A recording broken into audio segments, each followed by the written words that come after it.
नमस्कार दोस्तों, कैसे हो आप लोग। आज हम इस वीडियो में गांधी इरविन पैक्ट क्या था इसका एक रिवीजन करेंगे फटाफट। तो भैया बात है 6 अप्रैल 1930 की। देखो सबसे पहले एक थोड़ा सा ना बैकग्राउंड समझ लेते हैं भाई। सिविल डिसओबीडियंस वाली जो वीडियो थी वो आपने देखी होगी। तो 6 अप्रैल 1930 को गांधी जी ने डांडी बीच पर साल्ट जो लॉ था उसको ब्रेक करके सिविल डिसओबीडियंस मूवमेंट की शुरुआत की थी।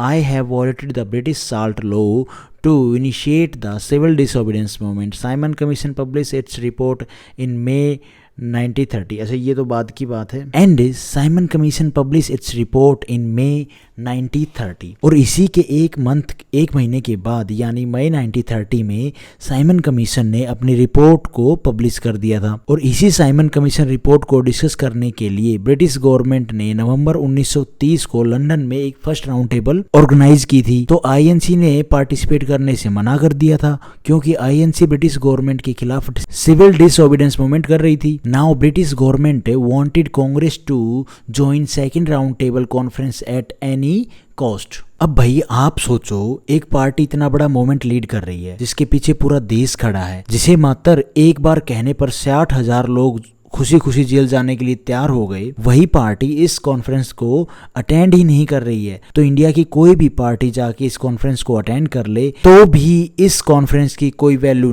बची? बिल्कुल ऑब्वियसली नहीं बचेगी भैया। तो भाई फर्स्ट राउंड टेबल जो है वो फेल हो गई थी और उसका कोई रिजल्ट नहीं निकला। इसलिए वायसराय लॉर्ड इरविन 1926 से लेके, ये कब तक मैं लिख देता हूँ, 1926 से लेके और ये रहे थे 1931 तक वायसराय। इनके ऊपर ब्रिटिश गवर्नमेंट ने क्या है थोड़ा सा प्रेशर डाला, इनको प्रेशराइज किया कि भैया आप लोग सेकंड राउंड टेबल होने से पहले कैसे भी ना कैसे करके कांग्रेस को मनाओ। At least Congress second round table conference में तो आनी ही चाहिए, ऐसा बोला ब्रिटिश गवर्नमेंट ने किसको? वायसराय को। और इतने प्रेशर से लॉर्ड इरविन भागे गांधी जी के पास गए और बोले भैया देखो मेरी नौकरी खतरे में है, आओ बैठकर बात करते हैं। दूसरा गांधी जी को लॉर्ड इरविन बोले तो वायसराय ये थोड़े से सिंसियर पर्सन लगे। इसके अलावा ये भी कहा जाता है कि ये जो मीटिंग हुई थी गांधी जी और इरविन के बीच में, इनके बीच में जो मीडिएशन का काम कर रहे थे वो कौन कर रहे थे? Faiz Bahadur Sapru. 8 meeting held over a period of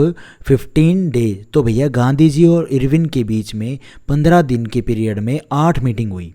और इन मीटिंग का जो आउटकम था वो था एक एग्रीमेंट जिसे गांधी इरविन पैक्ट कहा जाता है। और इसको साइन किया गया था 5 मार्च 1931 को। और इस एग्रीमेंट के हिसाब से गांधी जी ने सिविल डिसओबीडियंस मूवमेंट को क्या है स्टॉप कर दिया था।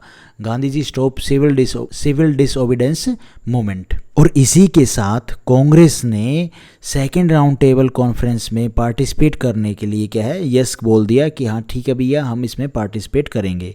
इसके बदले ब्रिटिश गवर्नमेंट ने एग्री किया था कि सभी पॉलिटिकल प्रिजनर्स जिनके ऊपर कोई हिंसा का आरोप नहीं है उन्हें इमीडिएटली छोड़ दिया जाएगा। Congress agree to participate in second round table conference. British government agree to release all political prisoners who do not have any violence. जिन्होंने कोई वॉयलेंस नहीं किया उन सबको क्या है भैया रिलीज कर देगी क्या British government, case against them. British government agree to return the land confiscated for non payment of taxes. साथ इसके अलावा ब्रिटिश गवर्नमेंट ने आईएनसी बोले तो इंडियन नेशनल कांग्रेस की एक्टिविटीज को रोकने के लिए जो भी ऑर्डिनेंस बनाए थे उनको क्या है वापस ले लिया। इसके अलावा British government agree to return the land confiscated for non payment of taxes. इसके अलावा टैक्स ना देने की वजह से जिन लोगों की जमीनों को जब्त किया गया था ब्रिटिश गवर्नमेंट अब उनकी जमीनें वापस करने वाली थी। Those who left government jobs during civil disobedience movement were allowed to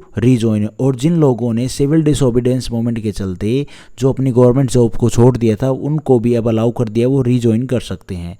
अच्छा जी ठीक है। People living in coastal area are now allowed to make salt. और जो लोग कोस्टल एरिया के साथ में रह रहे थे उनको परमिशन दे दी गई थी कि भैया वो अब नमक बना सकते हैं। इसके अलावा peaceful picketing of liquor and foreign goods shop was allowed by British government. शराब और विदेशी सामान बेचने वाली दुकानों के सामने पीसफुल पिकेटिंग अब अलाउड कर दी गई थी। गांधी जी और इरविन की ये मीटिंग 15 दिन तक चली थी। और इस टाइम गांधी जी ने इरविन को ये भी रिक्वेस्ट किया था कि क्या भगत सिंह, सुखदेव और राजगुरु इनकी जो फांसी है उसको रोका जा सकता है, लेकिन इरविन ने उनकी ये डिमांड नहीं मानी। तो ये था गांधी जी और इरविन का जो पैक्ट हुआ, एग्रीमेंट हुआ, उसका एक revision. Thank you for watching this video guys. Video आपको ठीक लगी तो लाइक करना, चैनल पे नए हो तो सब्सक्राइब करना।